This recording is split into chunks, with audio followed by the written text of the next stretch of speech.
A CBS News poll out this morning shows 57% of Americans think another U.S. terror attack is very likely in the next few months.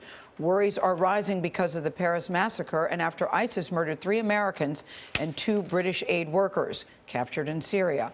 Bob Orr is in Washington, where U.S. officials are studying the new al-Qaeda video. Bob, good morning to you. What is the significance of this claim, do you think? Well, good morning, Gail. This is significant because this is now a full-throated claim of responsibility from al-Qaeda's top Western terror plotter, al-Qaeda in the Arabian Peninsula. This erases all doubts about who's behind the attack. What al-Qaeda says in the tape essentially is, look, this was our idea. We paid for it. We trained these guys. We even picked the target.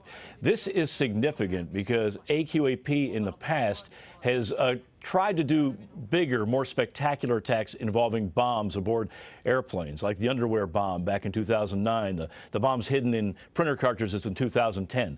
This is a much lower level sophistication attack, but one that had deadly results, and it might indicate here kind of a change in thinking by AQAP. Maybe they're lowering their aspirations just a little bit to settle for what is possible, because this, even though it was not the big grand attack they've always envisioned, was devastatingly effective from their point of view. Bob, I think what everybody's worried about is what may be next. And one of Egypt's highest Islamic authorities is warning that this cartoon that is on the cover of Charlie Hebdo is a quote-unquote act of war. How are authorities monitoring that?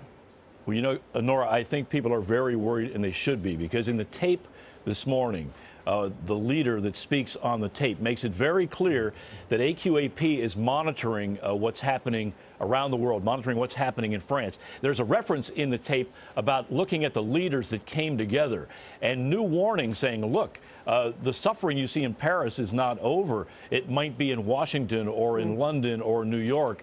So there are overt threats made here, which means that, back to your question, all of the intelligence services and the law enforcement agencies in various countries have to kind of raise their guard. They've got to be a little bit more aggressive. They're going to push some buttons that will make people uncomfortable to try to figure out where the next plot might come from. Bob, thanks so much.